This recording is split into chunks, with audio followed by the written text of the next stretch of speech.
नमस्कार. आकाशवाणी औरंगाबाद केंद्राच्या सायंकालीन बातमीपत्रात मी वैभवी जोशी आपलं स्वागत करते. सैनिकांच्या पत्नींबद्दल आक्षेपार्ह विधान केल्यामुळे टीका होत असलेले भारतीय जनता पक्षाचे पंढरपूरचे आमदार प्रशांत परिचारक यांना विधान परिषद सभापतींनी 1.5 वर्षांसाठी निलंबित केलं. परिचारक यांच्या चौकशीसाठी 9 सदस्यीय समिती स्थापन करण्यात आली असून ही समिती विधिमंडळाच्या पावसाळी अधिवेशनात आपला अहवाल सादर करणार आहे. या मुद्द्यावरून विधान परिषदेचं कामकाज गेल्या 2 दिवसांपासून बाधित झालं होतं.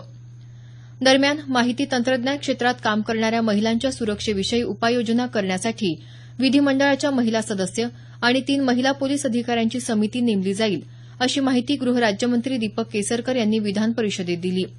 शिवसेनेच्या नीलम गोऱ्हे यांनी यासंदर्भात प्रश्न उपस्थित केला होता.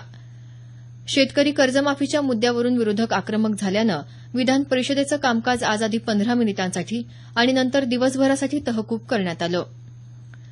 शेतकरी कर्जमाफीसाठी आज विधानसभेत सत्ताधारी भाजपच्या सदस्यांसह सर्वपक्षीय आमदार एकवटल्याचं चित्र दिसून आलं. कामकाज सुरू होण्यापूर्वी काँग्रेस आणि राष्ट्रवादी काँग्रेसच्या आमदारांनी विधान भवनाच्या प्रांगणात शेतकरी कर्जमाफीसाठी आंदोलन करत सरकारविरोधी घोषणा दिल्या. शिवसेना आणि भाजपच्या आमदारांनीही कर्जमाफीसाठी घोषणाबाजी केली. विधानसभेचं कामकाज सुरू होताच या मागणीवर विरोधी तसंच सत्ताधारी पक्षाचे आमदार आक्रमक झाले. दोन्ही बाजूंनी घोषणाबाजी आणि गदारोळ झाल्यानं कामकाज सुरुवातीला 3 वेळा तहकूब झालं. त्यानंतरही गदारोळ कायम राहिल्यानं अध्यक्ष हरिभाऊ बागडे यांनी कामकाज दिवसभरासाठी तहकूब केलं. शेतकरी कर्जमाफीसाठी भारतीय जनता पक्ष अनुकूल असेल तर सरकारनं तातडीनं कर्जमाफी जाहीर करावी, असं आज विधानसभेतले विरोधी पक्षनेते राधाकृष्ण विखे पाटील यांनी म्हटलं आहे. विधानसभेचं कामकाज स्थगित झाल्यानंतर ते पत्रकारांशी बोलत होते. सरकारचा घटक पक्ष असलेला शिवसेना पक्षही या मागणीसाठी आग्रही असल्यानं सरकारनं आता शेतकऱ्यांचा अंत न पाहता कर्जमाफीची घोषणा करावी, असं विखे पाटील म्हणाले. लोकसभेत आज प्रसूती सुविधा सुधारणा विधेयकावर चर्चा सुरू आहे. या विधेयकात संघटित क्षेत्रात काम करणाऱ्या महिलांसाठी प्रसूती रजा 12 आठवड्यांवरून 26 आठवडे करण्याचा प्रस्ताव आहे. 2 अपत्यांसाठी ही सुविधा मिळू शकणार आहे. 10 पेक्षा अधिक कर्मचारी काम करत असलेल्या आस्थापना या कायद्याच्या कक्षेत येणार असल्याचं कामगार मंत्री बंडारू दत्तात्रय यांनी हे विधेयक मांडताना सांगितलं.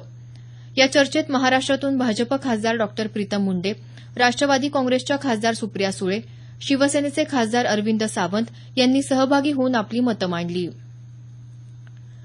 जागतिक मूत्रपिंड दिन आज सर्वत्र साजरा करण्यात आला. निरोगी मूत्रपिंडांसाठी निरोगी जीवनशैली असं या वर्षीचं घोषवाक्य आहे. यानिमित्त परभणी जिल्हा सामान्य रुग्णालयात मूत्रपिंडांचे आजार आणि स्थूलता यासंदर्भात जनजागृती कार्यक्रमाचं आयोजन करण्यात आलं होतं. मूत्रपिंडांचे आजार होऊ नयेत यासाठी वेळोवेळी तपासणी करून प्रतिबंधात्मक उपाययोजना करणं हितावह ठरत असल्याचं जिल्हाधिकारी राहुल रंजन महिवाल यांनी यावेळी सांगितलं. लातूर इथं तूर खरेदी केंद्रांवर व्यापाऱ्यांची तूर खरेदी होत असल्याबद्दल शेतकरी संघटनेनं जिल्हाधिकाऱ्यांकडे तक्रार केली आहे. या प्रकरणी संबंधितांवर कारवाईची मागणी संघटनेनं केली आहे. महाराष्ट्र राज्य मार्ग परिवहन महामंडळाच्या नाशिक विभागानं 312 बसेसमध्ये वायफाय सुविधा उपलब्ध करून दिली आहे. नाशिक विभाग नियंत्रक यामिनी जोशी यांनी पीटीआय या वृत्तसंस्थेशी बोलताना ही माहिती दिली. नांदेड जिल्हा परिषदेतल्या समाज कल्याण विभागाचा अधिकारी सुनील खमितकर यास आज 10,000 रुपयांची लाच घेताना रंगेहात अटक करण्यात आली. लाचलुचपत प्रतिबंधक विभागानं सापळा रचून ही कारवाई केली. बीड जिल्ह्यात धारूर इथं एका सराफा दुकानावर आज आयकर विभागानं छापा घातला. राम चिद्रवार यांचं हे दुकान असून आयकर विभागाचे अधिकारी त्यांची चौकशी करत असल्याचं आमच्या वार्ताहरानं कळवलं आहे. या कारवाईदरम्यान बाजारपेठेतले इतर दुकानदार दुकानं बंद करून निघून गेल्याचं याबाबतच्या वृत्तात म्हटलं आहे.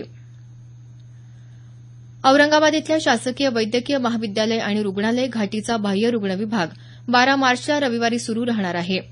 सोमवारी 13 मार्चला होळीनिमित्त सुट्टी असल्याकारणानं बाह्य रुग्ण विभाग बंद राहणार असल्याचं घाटीच्या वैद्यकीय अधीक्षकांनी कळवलं आहे. याबरोबरच हे बातमीपत्र संपलं. आमचं यानंतरचं बातमीपत्र उद्या सकाळी 6:50 वाजून